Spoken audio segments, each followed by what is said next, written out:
Vamos a comenzar. Yo les doy la bienvenida a todos quienes se conectaron hoy día a nuestra charla dentro del contexto de nuestro ciclo de charlas Buen Vivir en tiempos de pandemia. Y bueno, agradecer también a Valentina que nos acompaña hoy día y quien va a ser nuestra expositora. Y primero me gustaría contextualizar un poco acerca de este ciclo de charlas. El buen vivir en tiempos de pandemia es el resultado de una alianza entre el Centro de Salud Universitario, la Unidad de Apoyo del Aprendizaje, la Clínica de Atención Psicológica, el Departamento de Bienestar Estudiantil Puerto Montt y la Dirección de Asuntos Estudiantiles. Todas estas unidades son pertenecientes a la Universidad Austral de Chile. Y bueno, nosotros con este ciclo de charlas buscamos abrir ciertas instancias de comunicación, tanto en la entrega de información relevante y pertinente, y además de ser un espacio de reflexión en torno a la situación actual generada por la pandemia. Me gustaría hablar de la charla de hoy, que se titula El Zero Waste como herramienta de transformación de comunidades, y esta va a ser facilitada por Valentina Herrero Valle. Ella es diseñadora, menciona en productos y licenciada en diseño de la Universidad de Valparaíso, magíster en diseño avanzado de la Pontificia Universidad Católica. En el año 2019 realicé una investigación etnográfica en el contexto de su actividad final de graduación denominada Viviendo el desafío de vivir zero waste, un mes y en familia. Esta experiencia la acerca a especializarse en el ecodiseño como vehículo imprescindible para alcanzar el desarrollo sostenible y la economía circular. El año 2020 funda y dirige la comunidad Somos Cero en Instagram, espacio donde colabora en la difusión de la cultura Zero Waste, o que también podríamos llamar Cero Basura, acompañado de sus más de miles de seguidores en el camino hacia una vida sustentable. Bien, y dentro de este contexto, mencionar un poco el encuadre de nuestra charla. Esta tiene una duración aproximada de 60 minutos, en las cuales 40, 50 minutos van a ser de exposición, y se va a dejar un espacio al final de la charla para que puedan realizar preguntas a través del chat, y las cuales la moderadora, en este caso yo, voy a ir leyendo para que podamos ir dando respuesta a las diferentes preguntas que vayan surgiendo. Si también se les ocurre alguna pregunta en el transcurso de la charla, la pueden ir anotando en el chat y yo la voy a dejar para ser leída en la parte final. Igualmente les pedimos que por favor mantengan silenciados sus micrófonos durante la exposición para evitar este tema como de los ruidos ambientes que a veces podemos encontrar. Y bien, Valentina, te doy el pase para que podamos iniciar con tu presentación. Ya, muchas gracias, Tania. A ver, voy a cargar la presentación para que la podamos ver.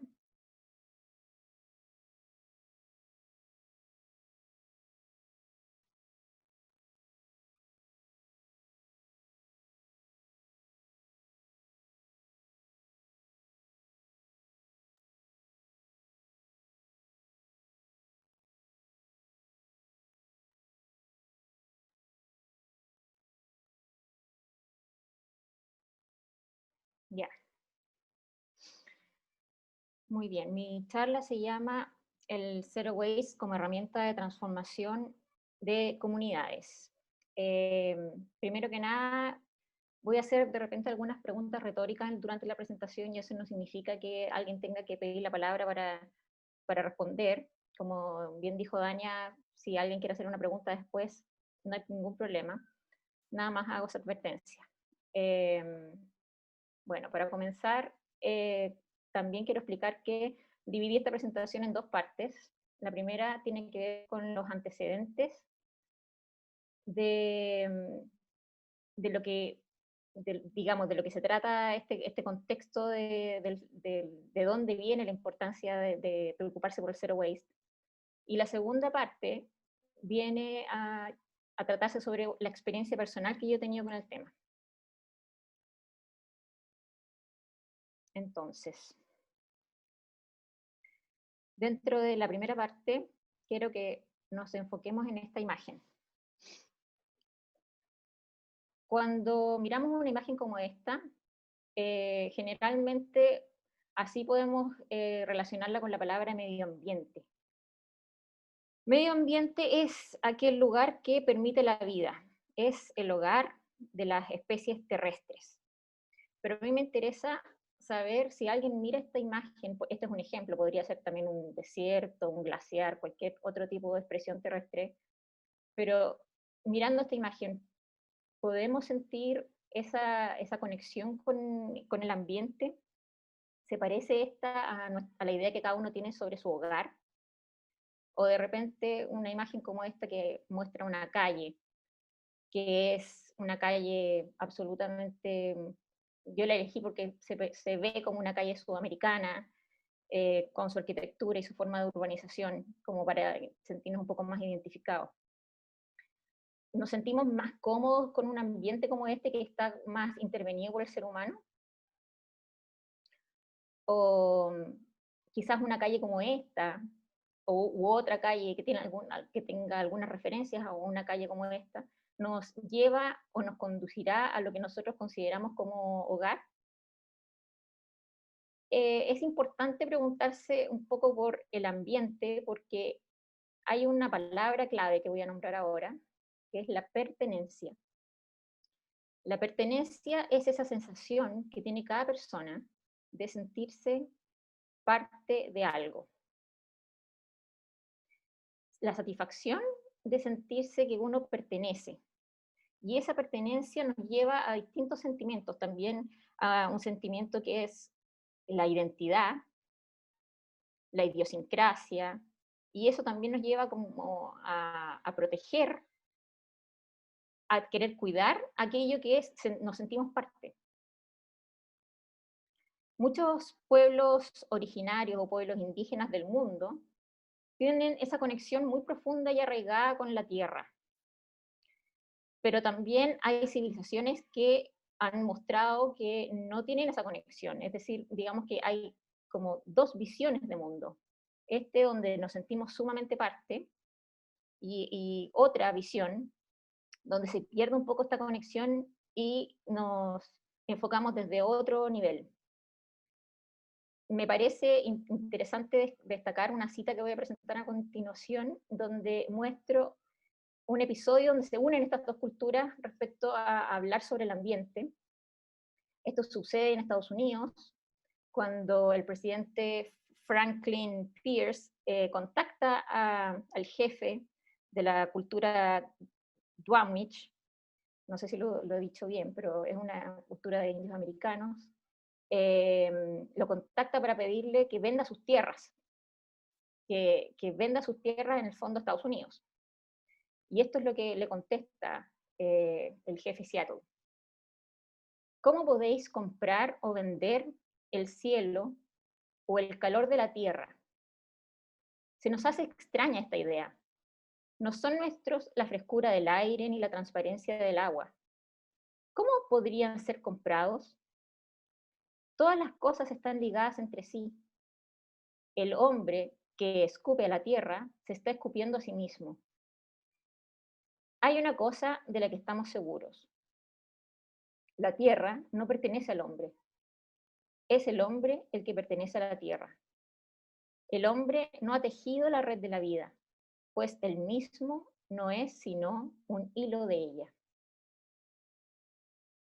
Entonces, esto se contrapone con la visión que tenía el presidente Pierce en ese instante, hablando de la cita anterior, porque evidentemente cuando tú pides comprar un pedazo de tierra para explotarlo, hay algo que está funcionando en tu visión de mundo que es diferente. Y esa visión de mundo que estoy hablando se relaciona con la forma en que las civilizaciones más vinculadas con lo mercantil, con lo industrial, visualizan la naturaleza. Entonces voy a leer este pequeña cita para también hablar de esa otra visión. Esencialmente, el capitalismo es un sistema de producción en masa para la satisfacción de las necesidades de las masas. Hace al hombre común partícipe del cuerno de la abundancia. Esto claramente habla de que existe un medio ambiente, en el fondo, que nos provee de recursos, que nos provee de abundancia, y es una obligación del hombre el poder extraerlos y hacerlos parte de esta repartición en el fondo de recursos. Y eso es como la obligación en el fondo del capitalismo, poder proveer a las masas explotando el medio ambiente. Pero esta explotación a veces es sumamente agresiva. Entonces, no es difícil volver a la pregunta original de la pertenencia. Si nosotros somos capaces de extraer recursos, no medir consecuencias y estar por encima de afectar otras especies que viven en el mismo mundo para poder sacar un provecho de este ambiente, ¿hasta qué punto podemos hacerlo sin que nos afecte? Porque ¿pertenecemos o no a este ambiente? ¿En qué momento nos separamos? Puede ser desde un punto de vista de pensamiento. ¿En qué minuto nos separamos y establecemos que en realidad lo que podemos hacerle a la Tierra no nos afecta? Me gusta la idea del filósofo Martin Heidegger, quien aparece aquí como diciendo, yo tengo una idea de qué es lo que podemos pensar o tener en cuenta para saber cómo es que el ser humano debe considerarse dentro de su ambiente. Y en esta cita a continuación es de él. Todo construir es en sí un habitar. Habitamos no porque hayamos construido, sino que construimos y hemos construido en cuanto habitamos. Esto es, en cuanto somos los habitantes. Habitar, ser llevado a la paz, significa permanecer circundado en lo libre, que protege a todo en su esencia. El rasgo fundamental del habitar es este proteger. Atraviesa al habitar en toda su amplitud. Esta se nos muestra tan pronto como pensemos que el ser hombre descansa en el habitar y ciertamente en el sentido de la morada de los mortales sobre la tierra. Esta imagen que he puesto de fondo para esta cita un poco refleja eso, refleja que el ser humano cuando llega a este mundo y es un niño pequeño, quizás no tiene conciencia de sí mismo. No obstante, gracias a que existe este proteger de la madre, que le brinda todos los cuidados, el calor necesario, el alimento necesario, es posible que este ser se desarrolle y luego pueda pensar, y luego pueda construir su propia realidad, y luego pueda aportar a la sociedad construyendo otras cosas como lo hacemos los seres humanos, pero en el fondo lo que hubo primero fue este acoger de la protección que recibió en la naturaleza expresada en su madre. Entonces, me gusta esta imagen como una analogía del pensamiento de Heidegger, que en el fondo, en otras palabras, él dice, cuando habitamos, luego viene todo el resto, luego viene el construir o luego viene el pensar.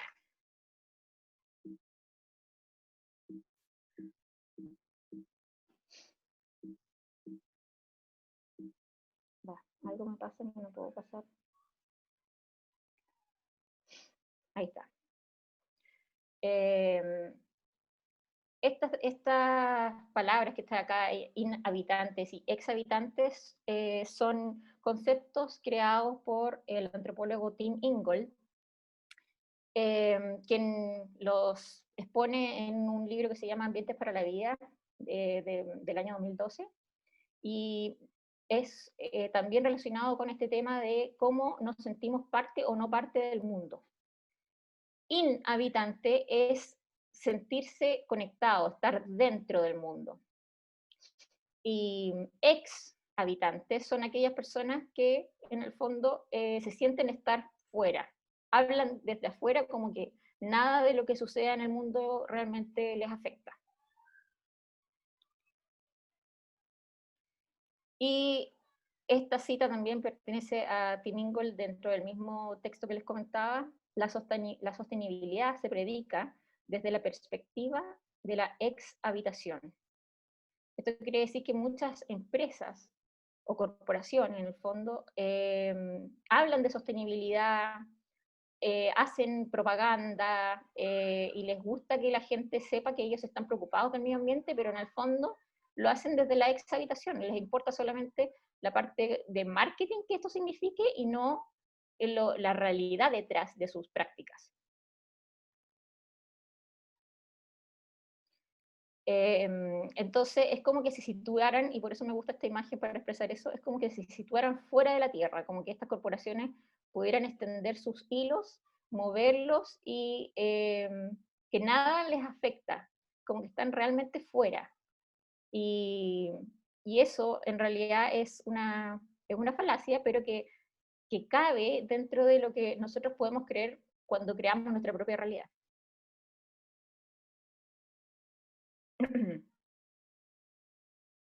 En fin, cuando tenemos en presente estos conceptos entonces como de la exhabitación, el ser inhabitante, me pregunto por el ser humano común y corriente como somos nosotros, que no pertenecemos a grandes corporaciones, ni somos seres tan, digamos, con tanto poder.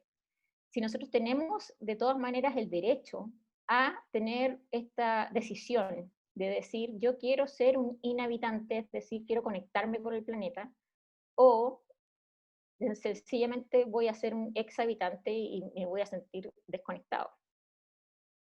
Para poder sentirse realmente en conexión y tener este poder de estar en uno con el planeta, hace falta un despertar. Y ese despertar es abrirse a una nueva cultura. ¿Por qué? Porque la cultura actual, en el fondo, nos presenta ciertas opciones de participación, pero son opciones muy limitadas, donde en el fondo lo que podemos hacer es consumir y luego de consumir, votar, así como se ve en la imagen. Y esto es considerado normal. Y lo normal, en el fondo, es lo que se acepta en forma social y no es discutible, es decir, si yo voto basura, nadie podría encontrarlo raro porque en el fondo está totalmente aceptado, es aceptable, es lo que se hace, ni siquiera se cuestiona. Y si yo compro y no paro de comprar y tengo un consumo excesivo, tampoco importa, es como cosa de cada uno, es parte de la libertad de cada quien. Entonces, esto está normalizado de alguna u otra manera. Eh, ¿Y cómo se normaliza esto? Está dentro de lo que es lo que conocemos como economía lineal. Y esta economía lineal también la ejercen las corporaciones, porque son las encargadas en el fondo de producir los recursos para desarrollar los productos que luego nosotros consumimos y eh, finalmente se desechan, están hechos para desecharse. Por eso es una línea que parte en un punto y termina en otro, pero en el fondo la partida está relacionada con el medio ambiente porque hay una extracción ahí de recursos y el desecho también se relaciona con el medio ambiente porque se los devolvemos a la tierra de alguna u otra manera.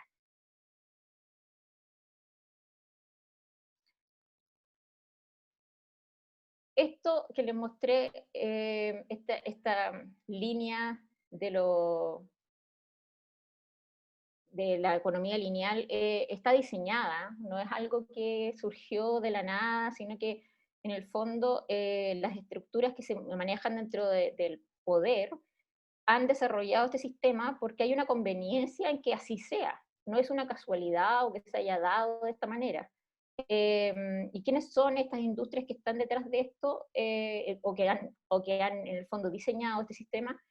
Principalmente se trata de las industrias con mayor relevancia en el mundo y dentro de esas podemos mencionar a la industria del petróleo, que es la más contaminante del mundo y que también se relaciona con los plásticos, puesto que el 90% de los plásticos provienen del petróleo. Acá podemos ver cómo la industria del plástico solamente, sin pensar en los combustibles de petróleo como en el fondo acaparan otros tipos de industria, pero solamente pensando en los plásticos, el 36% se destina solamente a packaging, pero podemos ver que tiene presencia en absolutamente todas las otras áreas del desarrollo humano, o sea, todas las áreas económicas hoy en día se abastecen de plástico. Hay muy pocas áreas que no tengan algún tipo de producto plástico en relación. Entonces, volviendo al tema de lo normal, aquí hay una práctica que es la normalización, es decir, cuando nosotros asumimos algo como normal, también es algo un poco impuesto, es algo que alguien quiso que tú consideraras que esto es normal. ¿Y quién en el fondo define esa estructura? Es las personas o los grupos de poder. Y en ese sentido, quien más desarrolló ese tema es el pensador y académico Michel Foucault, y por eso destaco esta cita que dice: el poder impone esa normalización para controlar a los individuos y así estén obligados a cumplir con su rol social asignado.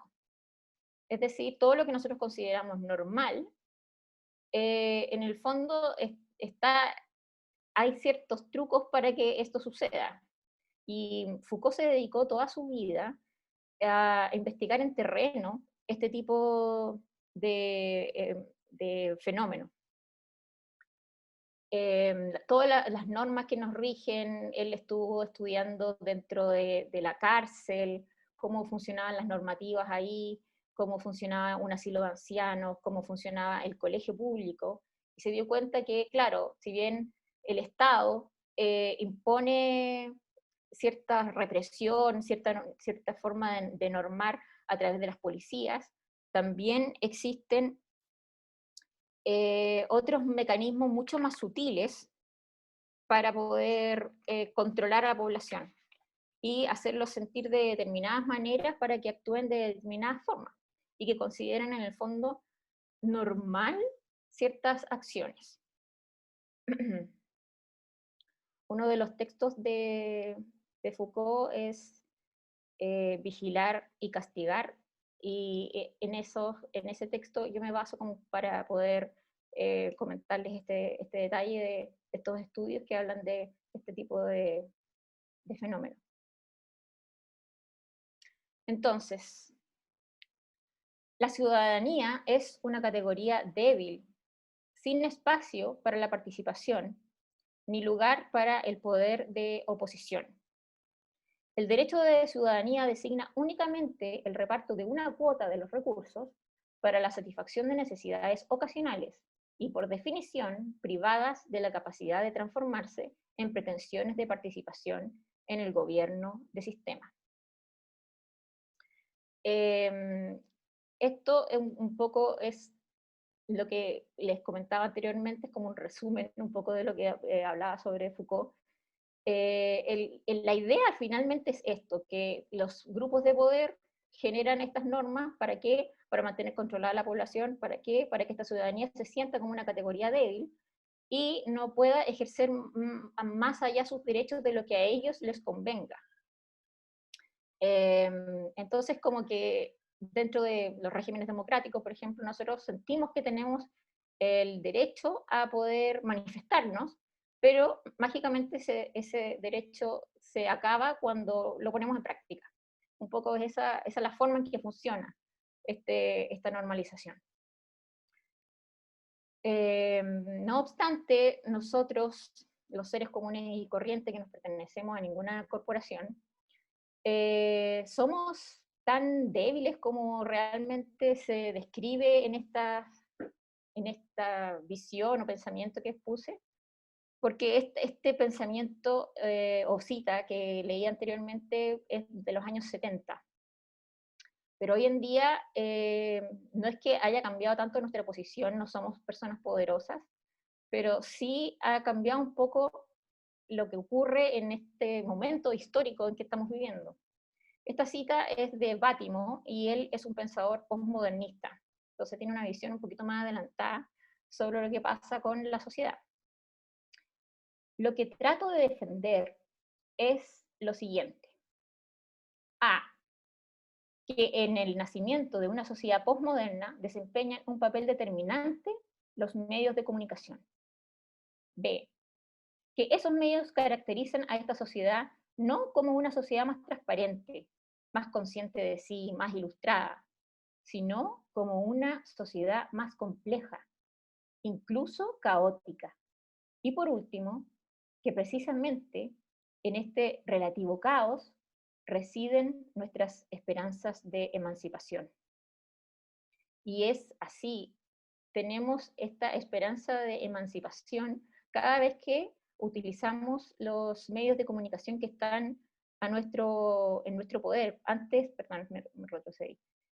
Antes no teníamos acceso a todo lo que significan las tecnologías, las redes. Esto nos permite conectarnos, hacer redes entre nosotros, compartir contenidos que antes no era posible, poder opinar, reaccionar, hacer transmisiones en vivo. Y eso evidentemente es algo que no tenían contemplado en el diseño de estas normativas y formas de, en el fondo, de control de la población.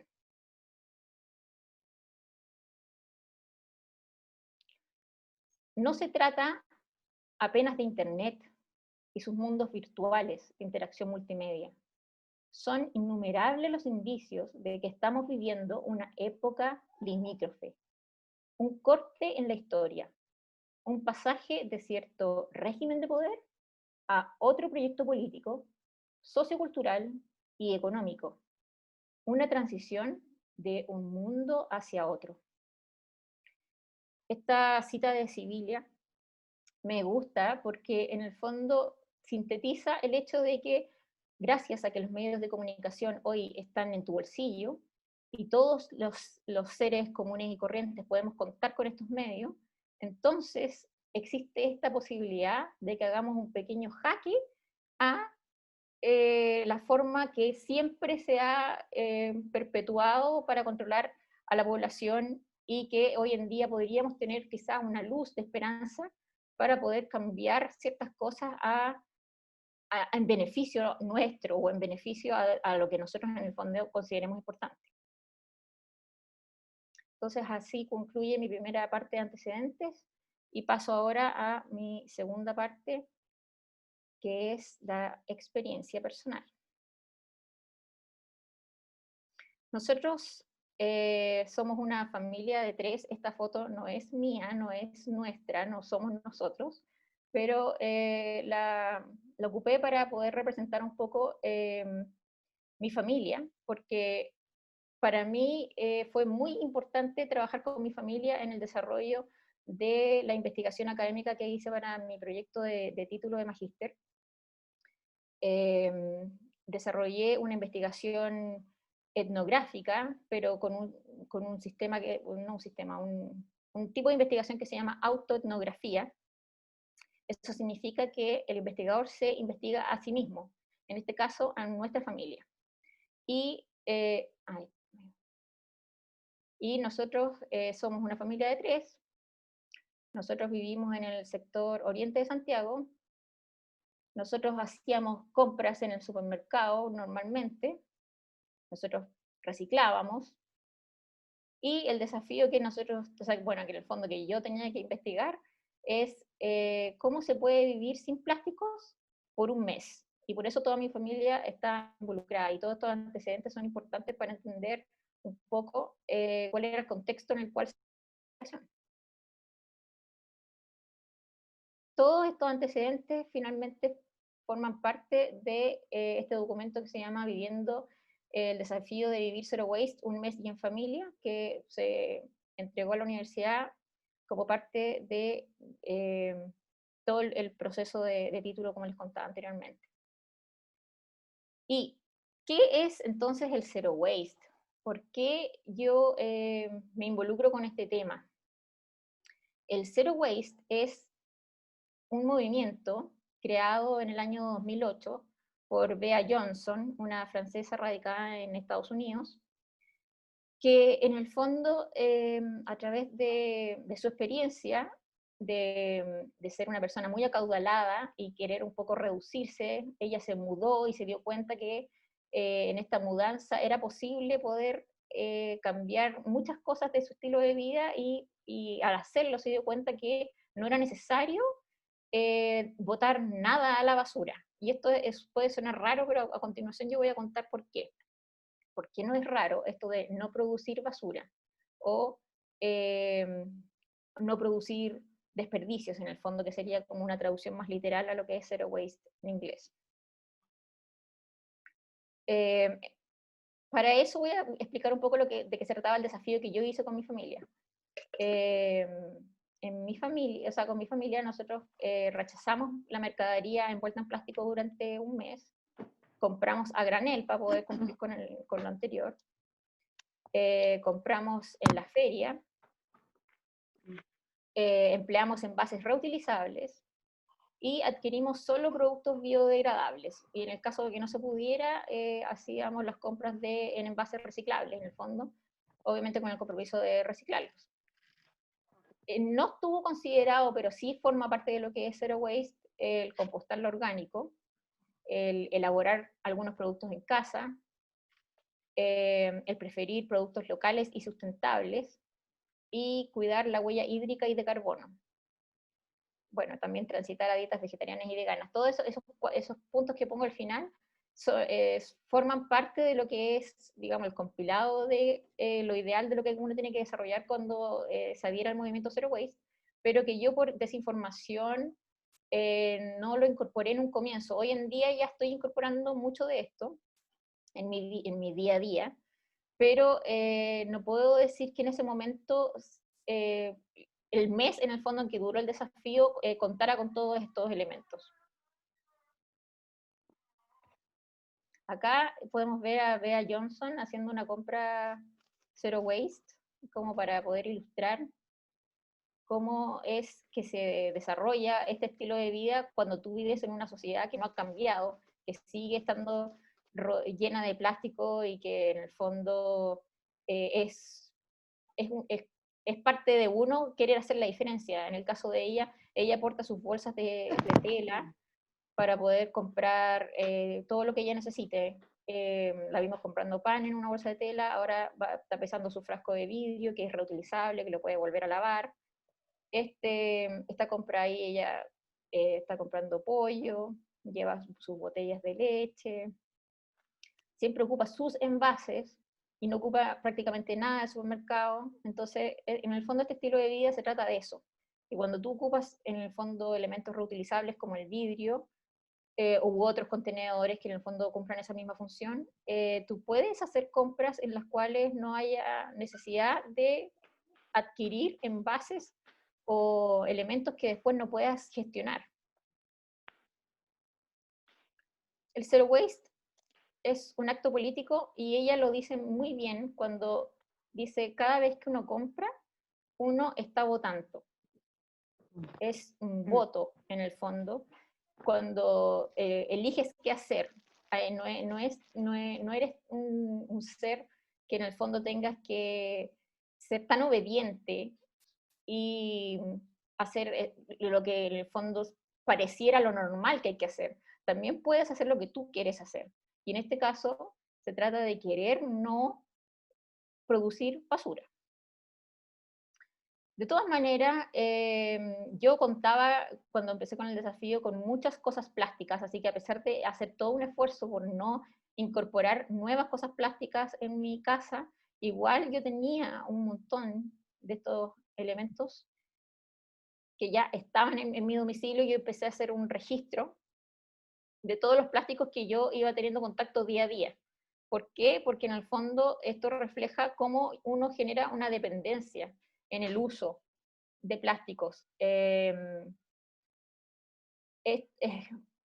Definitivamente cuando uno está en contacto con esto, se te empieza a abrir un mundo, empiezas a abrir una conciencia hacia cómo es posible que todas las cosas tú las resuelvas con plástico y que nadie le llame la atención.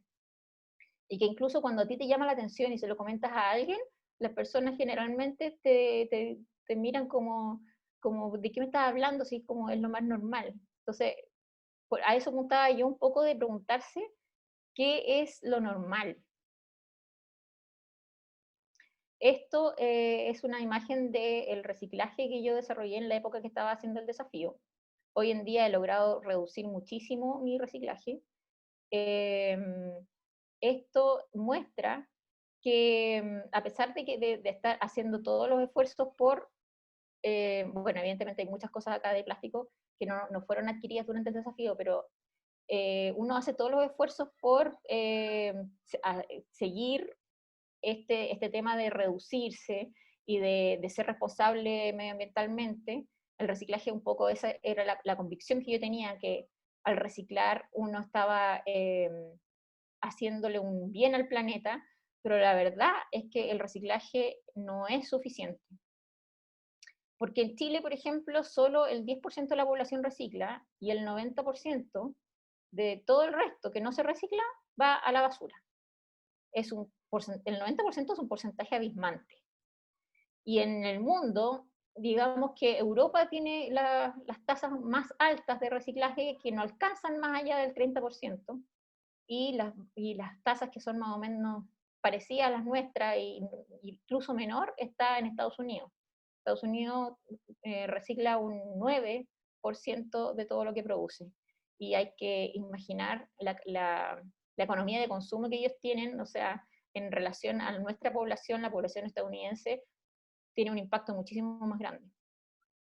Entonces, el reciclaje es importante, no voy a decir el reciclaje no lo hagan, no es ese mi mensaje, pero el reciclaje definitivamente no es la solución ni es suficiente. Es algo que uno puede hacer en forma complementaria, pero definitivamente no es la solución.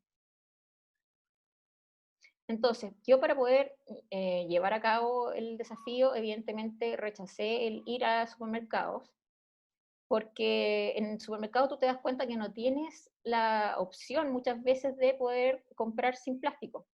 ¿Y en qué lugar sí se tiene esa opción y es una magnífica manera de poder hacerlo? Son las tiendas a granel. En las tiendas a granel yo encontré un sinnúmero de productos, perdón, que me hicieron posible poder llevar a cabo este mes y sin que mi familia se viera afectada. Al contrario, descubrí un mundo de productos que ni siquiera sabía que existían, porque en el fondo en el supermercado uno se acostumbra a llevar las marcas que uno ya conoce y de repente no conoces muchos tipos de especies, de hierbas y cosas que se encuentran en estos emporios o negocios de reciclaje, perdón, de reciclaje, a granel. Entonces se enriqueció muchísimo mi lista de compras cuando conocí estos lugares. Pero un poco el Zero Waste se trata, como en definitiva, de poder portar tus bolsas reutilizables como lo más importante. De a poco te das cuenta que optas por materiales nobles, ojalá biodegradables, ojalá libres de cualquier problema respecto a eso, a la biodegradación, cuando llegas al desuso del producto. También, muy importante, reutilizas el vidrio, reutilizas la loza, o sea, un poco lo mismo que hace uno con los cubiertos, con las cosas que uno tiene en la casa, es llevar esa dinámica hacia todo. Y incluso, por ejemplo, ahí están esas bombillas metálicas, poder llevarla a ese tipo de producto. No es necesario satisfacer nuestras necesidades con productos desechables, habiendo una alternativa sumamente de buena calidad y que cuenta con una vida útil extraordinariamente larga. Entonces no tiene sentido producir basura cuando existe la opción de no hacerlo. Eso en el fondo, la filosofía que hay detrás de esto. Y la última imagen que está acá es este limpiador de limón. Es algo que finalmente uno descubre cuando empieza a vincularse con el Zero Waste. Hay muchas recetas caseras que se pueden ir aplicando para aprovechar todo lo que uno tenga, sacarle el máximo provecho y, y reemplazar con eso muchos productos que antes tú te veías obligada a comprar en el supermercado. Por ejemplo, ¿qué cosas puedes tú fabricar en casa? Está este limpiador que se hace con cítrico, puedes desarrollar un desodorante, hay muchas recetas que se comparten variando los ingredientes, puedes desarrollar tu propio champú, puedes desarrollar jabón líquido, eh, no sé, hay muchos tipos de productos que es cosa de buscar la versión Zero Waste de, y en internet siempre hay muchas recetas que te pueden ayudar si es que esa es la idea. Muchas personas lo hacen por ahorrar y otras personas lo hacen simplemente por el placer de aprovechar las cosas que tienen en su casa.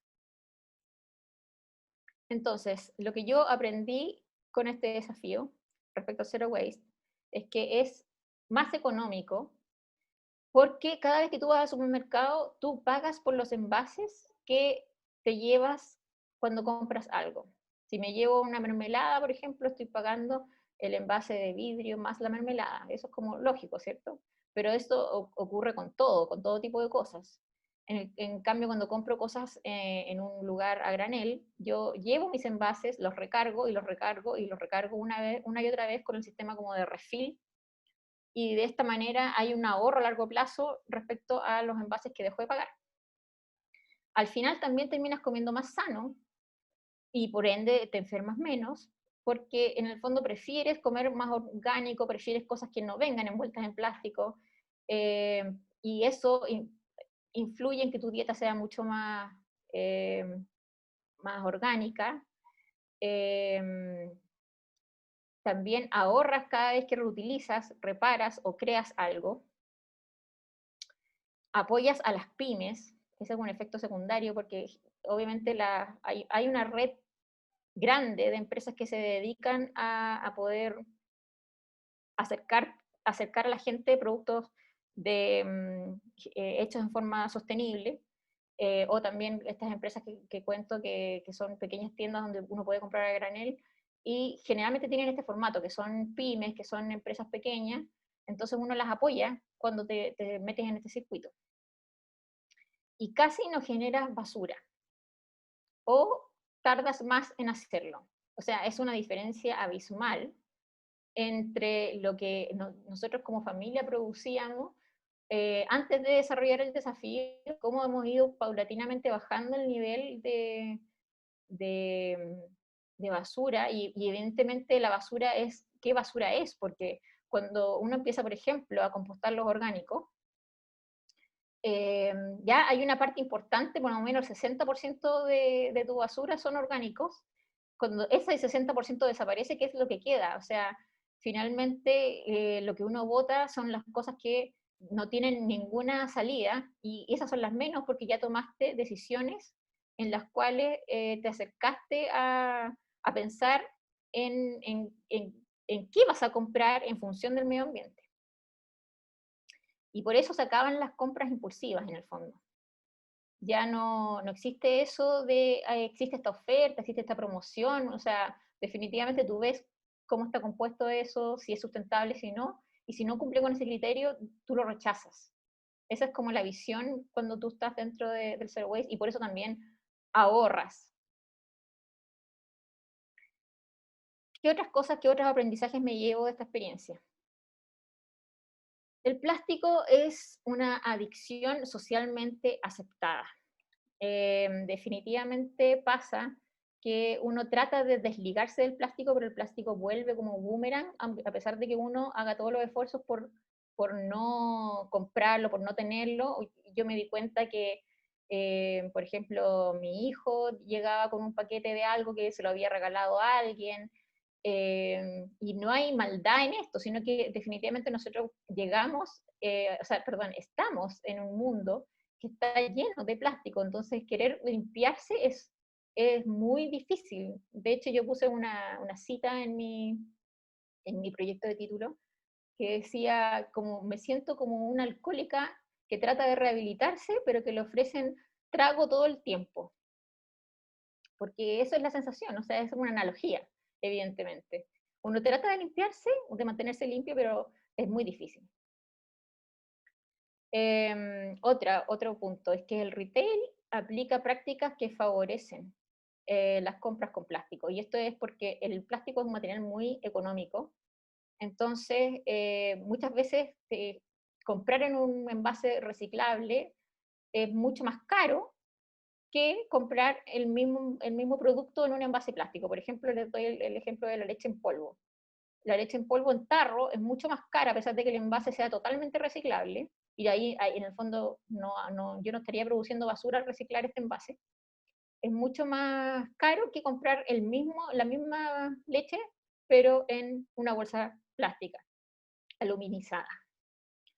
¿Qué otro tipo de prácticas no favorables? Por ejemplo, comprar a granel en el supermercado. Claro, es posible, si tú llevas tus bolsas, tú puedes comprar a granel, pero los precios son totalmente distintos. O sea, la malla plástica que tiene manzanas, qué sé yo, de producción nacional, esas están en malla plástica, entonces tú te abstienes y dices, no, no voy a comprar este producto nacional que es más económico. Entonces vas a comprar las manzanas a granel y te das cuenta que son manzanas importadas de Asia, qué sé yo, entonces evidentemente, claro, muy lindas serán, pero la huella de carbono que tienen es infinitamente alta, el precio también.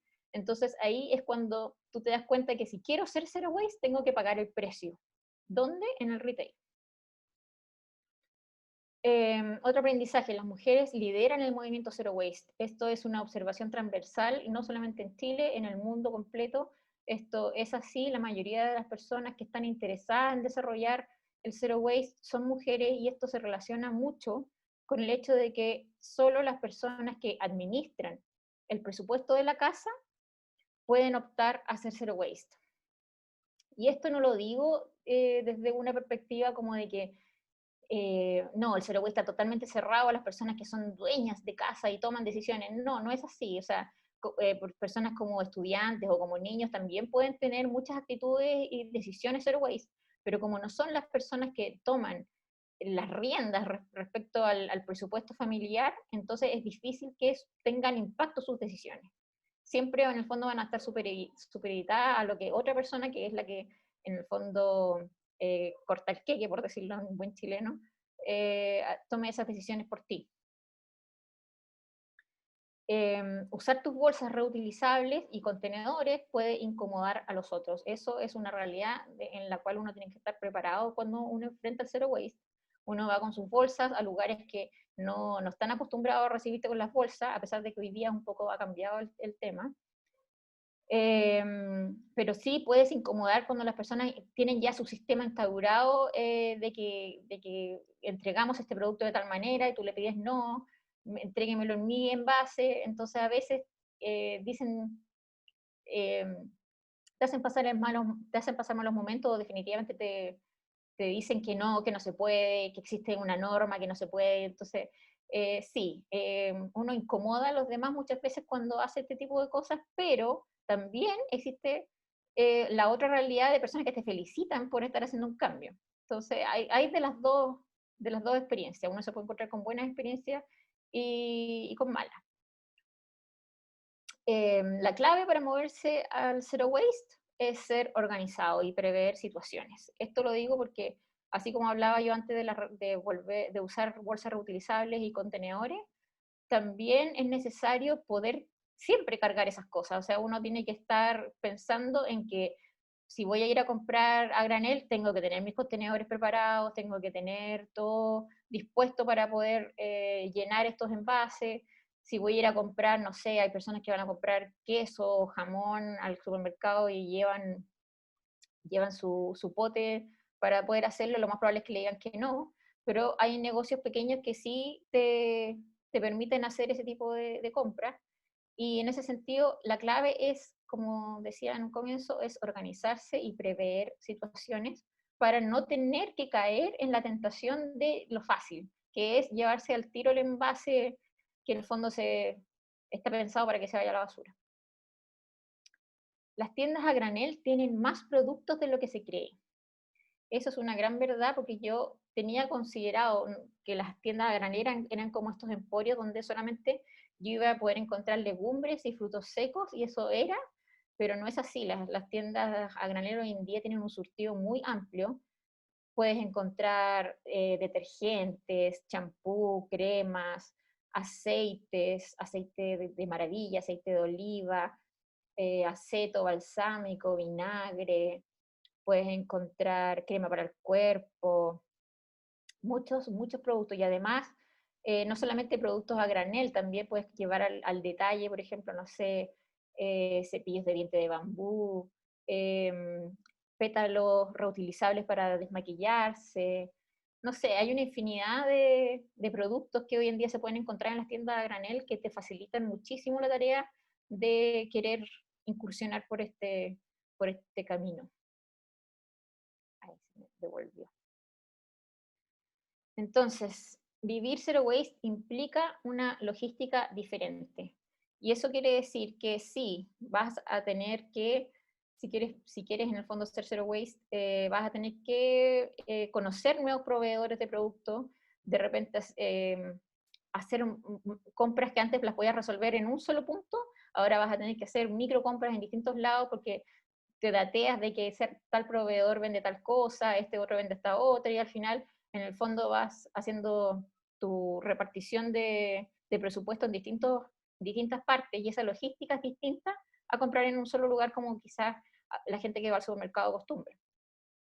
Pero vale la pena hacerlo. ¿Por qué? Porque en el fondo, a pesar de que pueda tener sus dificultades, poder seguir un estilo zero waste, lo importante es que sí se puede y que una vez que lo pruebas, te das cuenta que efectivamente es algo que no es imposible. Tiene sus dificultades, como les digo, pero sí se puede y te da muchas satisfacciones poder lograrlo. Es como volver a los 50 respecto a la sensación de liberarse del plástico, que es un material que en esa época era muy escaso, no estaba la gente habituada a rodearse de él en forma cotidiana. Entonces, en esa época se usaba mucho el tema de lo reutilizable, las cajas de metal. Es un poco volver en ese sentido a los 50 porque rechazas un poco lo que hoy en día se usa o está considerado como normal, pero la diferencia es que contamos con tecnología. Entonces eso hace una diferencia radical para que la experiencia de ser zero waste sea totalmente distinta. Y esta tecnología nos permite conectarnos, y eso es maravilloso, porque muchas veces uno siendo zero waste te siente solo, y al ver que hay otras personas que hacen esto, que están en lo mismo, o que han resuelto cosas que tú todavía no, te permite ir creciendo, tú también puedes colaborar en hacer que otros puedan ir creciendo, y en ese sentido, eso también me motivó a poder crear esta comunidad que se llama Somos Cero, porque es muy importante generar lazos, es muy importante hacer que las personas que hayan tomado este camino no se sientan que no están solos, que están apoyados y que podemos hacer una gran comunidad, y que de a poco, en el fondo, vamos viendo cómo nuestros hábitos también van influenciando a los demás.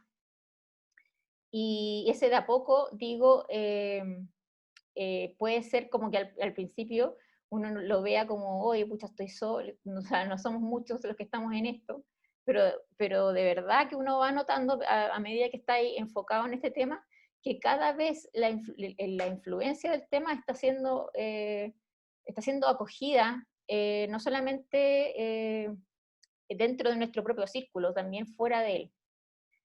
Por ejemplo, por mencionar un caso, en el mes de julio, en el mundo se celebra el Plastic Free July, que es una instancia o iniciativa, perdón, una iniciativa que la lleva a cabo una fundación australiana, y este año se incorporaron 326 millones de personas en el mundo interesadas en vivir un mes sin plásticos.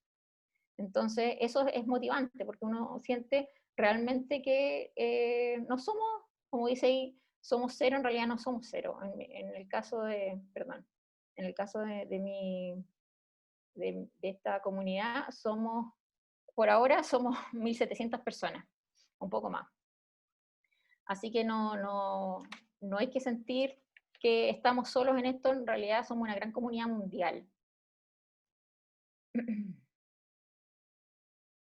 lo que pretendo hacer yo con esta comunidad es educar, concientizar, apoyar, acompañar y sobre todo empoderar.